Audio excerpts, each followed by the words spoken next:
우리에게 주신 하나님의 말씀은 시편 30편의 말씀입니다. 1절에서 12절까지의 전체 말씀을 함께 보시겠습니다. 여호와여, 내가 주를 높일 것은 주께서 나를 끌어내사 내 원수로 하여금 나로 말미암아 기뻐하지 못하게 하심이니이다. 여호와 내 하나님이여, 내가 주께 부르짖음에 나를 고치셨나이다. 여호와의 주께서 내 영혼을 소홀에서 끌어내어 나를 살리사 무덤으로 내려가지 아니하게 하셨나이다. 주의 성도들아, 여호와를 찬송하며 그의 거룩함을 기억하며 감사하라. 그의 노염은 잠깐이요 그의 은총은 평생이로다. 저녁에는 울음이 깃들지라도 아침에는 기쁨이 오리로다. 내가 형통할 때 말하기를 영원히 흔들리지 아니하리라 하였도다. 여호와여, 주의 은혜로 나를 산같이 굳게 세우셨더니 주의 얼굴을 가리심에 내가 근심하였나이다. 여호와여, 내가 주께 부르짖고 여호와께 간구하기를 내가 무덤에 내려갈 때에 나의 피가 무슨 유익이 있으리요? 진토가 어떻게 주를 찬송하며 주의 진리를 선포하리이까? 여호와여, 들으시고 내게 은혜를 베푸소서. 여호와여, 나를 돕는 자가 되소서 하였나이다. 주께서 나의 슬픔이 변하여 내게 춤이 되게 하시며 나의 베옷을 벗기고 기쁨으로 띄우셨나이다. 이는 잠잠하지 아니하고 내 영광으로 주를 찬송하게 하심이니 여호와 나의 하나님이여, 내가 주께 영원히 감사하리이다. 아멘. 오늘 말씀은 다윗의 시입니다. 그 중에서도 부제를 보니까요, 오늘 30편 말씀은 성전 낙성가, 즉 성전의 공사를 마무리하고 드리는 감사시였다라고 알려져 있습니다. 그런데 실은 다윗이 성전 낙성가를 하였다라고 하는 것은 조금은 이상합니다. 왜냐하면 잘 아시다시피 다윗은 성전의 완성을 보지 못하였기 때문에 그렇습니다. 하나님이 허락하지 않으셨지요. 그러나 다윗은 그럼에도 하나님이 이루어 주실 미래의 장엄한 거룩한 성전의 모습을 미리 상상하며 감사시를 먼저 드립니다. 그리고 실제로 이후에 하나님의 성전을 건축하고 헌당하는 순간에 이 찬양이 불려졌다고 합니다.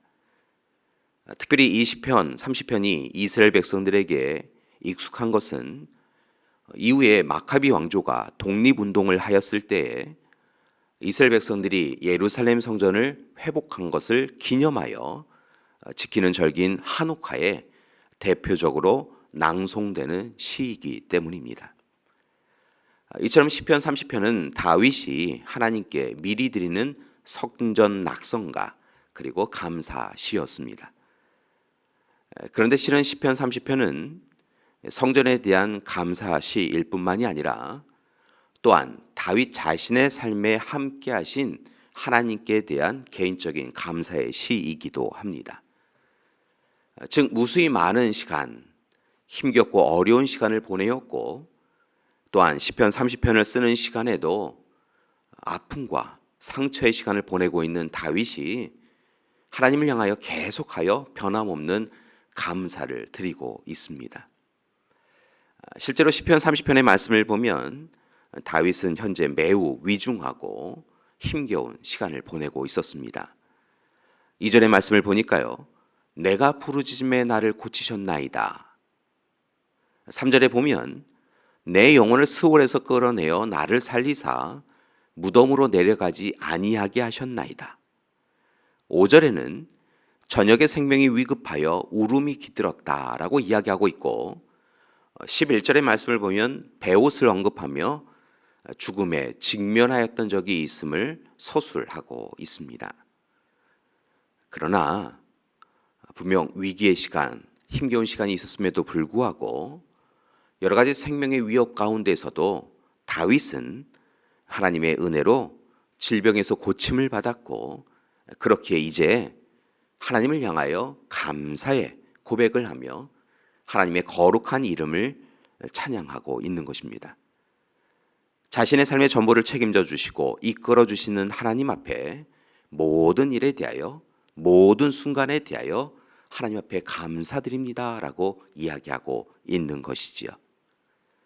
특별히 자신 스스로는 아무것도 할 수 없고 병상에 누워서 하늘만 바라보고 있는 그 시간을 겪으면서 다윗은 오직 하나님의 은혜만을 바랐는데 하나님께서 그를 잊지 아니하시고 찾아와 주셨고 그의 기도를 들으시고 응답하여 주셨다라고 고백하며 찬양하고 감사하고 있는 것입니다.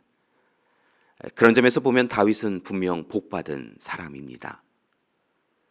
그런데 다윗과 같이 하나님의 사랑과 은혜를 받는 사람들이 또한 있습니다. 그들은 바로 저와 여러분입니다. 하나님은 이 시간 우리에게도 찾아와 주셔서 힘겹고 어려운 삶의 걸림돌을 디딤돌로 바꾸어 주시고 우리의 인생을 가로막는 홍해를 가르셔서 믿음으로 나아가게 하여 주십니다. 그리고 날마다 그날에 꼭 필요한 은혜를 우리에게 베풀어 주십니다. 1절 말씀에서처럼 원수로 하여금 우리로 인하여 기뻐하지 못하게 하십니다. 오히려 원수 앞에서 우리에게 기쁨의 이유를 주십니다.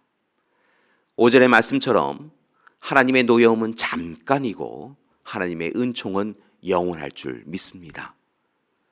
그래서 저녁에 울음이 깃들인 하루였을지라도 아침에는 울음이 사라지게 하여 주시고 우리의 마음에 기쁨만이 가득하도록 형통한 삶을 이루어 주실 줄 믿습니다. 11절 말씀에서처럼 우리의 슬픔이 변하여 춤이 되게 하시고 우리의 베옷을 벗기시고 기쁨으로 띠를 띠게 하여 주십니다. 따라서 교회 여러분, 다윗에게 허락하신 은혜를 우리에게도 허락해 주심을 기억하시고 이제 믿음으로 담대하시기 바랍니다. 하나님은 언제 어디서나 늘 항상 우리 곁에 계셔 주시고 우리를 지켜 주십니다. 따라서 다만 우리는 하나님께서 우리를 통하여 이루실 일들을 기대하며 감사하며 기도하며 살아가야 할 것입니다. 교회 여러분, 하나님은 그렇게 우리의 건강을 책임져 주시고 생명을 지켜 주심으로 우리가 하나님을 향하여 계속하여 찬양하고 또한 하나님의 일을 감당할 수 있도록 이끌어 주실 줄 믿습니다. 따라서 이제 우리는 건강하심을 주신 하나님, 생명 주신 하나님께 4절의 말씀처럼 다만 거룩함을 기억하며 더욱더 힘써서 감사하고 미리 감사하고 하나님 앞에 영광 드리고 찬양하며 살아가야 할 것입니다. 교회 여러분, 혹 이 시간 현재의 삶이 공궁하고 갈급하여도 낙심하지 마십시오. 지금의 삶이 광야길 같고 애국과 바벨론의 포로지와 같아도 여러분 절망하지 마십시오. 때로 세상 사람 의지하였는데 세상 사람 우리 몰라줘도 실망하지 마십시오. 과거의 아픔, 상처, 고통, 이전의 실패와 절망 가운데 주저앉지 마시고 오히려 오늘 다윗의 고백처럼 눈물의 시간, 베옷의 시간에도 함께 하신 하나님께 더욱 힘써서 감사드리며 하나님의 도우심을 청함을 통하여 형통한 삶을 살아가시는 여러분 되기를 바랍니다.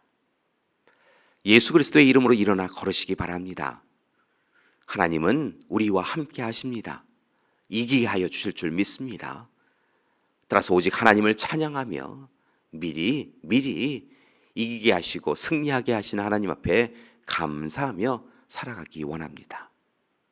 다윗과 함께 하셔서 삶을 역전시켜 주신 하나님께서 이 시간 우리의 삶도 역전하여 주실 것입니다.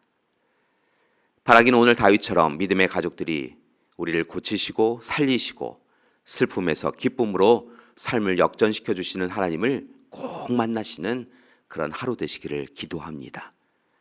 그리고 이를 위하여 다윗처럼 하나님이 이루실 일들을 먼저 감사하며 찬양하기 원합니다. 하나님께서 우리의 기도를 들으시고 응답해 주실 것입니다. 바라기는 하나님이 저와 여러분을 위하여 예비해 두신 오늘의 복을 온전히 다 누리시고 승리하시는 귀한 하루 되시기를 간절히 기도드립니다. 함께 기도하시겠습니다. 사랑의 하나님, 우리 믿음의 가족들 한 사람 한 사람 오늘 시간 살펴보고 계신 줄 믿습니다. 우리보다 우리를 더 사랑하시는 하나님께서 우리의 아픔과 고통을 외면하지 않고 계신 줄 믿습니다. 혹 이 시간, 배옷의 시간, 눈물의 시간을 보내고 있는 이가 있다고 한다면 하나님 만나주시고 안아주시고 토닥여 주셔서 이제 우리의 슬픔이 변하여 기쁨이 될 수 있도록 인도하여 주시옵소서. 절망하고 낙심한 이들의 손을 이끌어 주셔서 하나님을 향하여 기쁨과 영광과 찬양의 춤을 추는 하루가 될 수 있도록 도와주시옵소서. 하나님, 우리 믿음의 가족들 함께하여 주실 줄 믿습니다. 이제는 우리 주 예수 그리스도의 은혜와 하나님의 극진하신 사랑하심과 성령님의 도우시는 귀한 역사가 오늘 시간 하나님이 이루실 놀라운 일들을 기대하며 이제 절망에서 나아가 미리 감사하며 살아가기로 작정하는 우리 믿음의 가족들 위에와 귀한 가정과 교회 위에 지금부터 영원토록 함께 하시기를 간절히 축원하옵나이다. 아멘.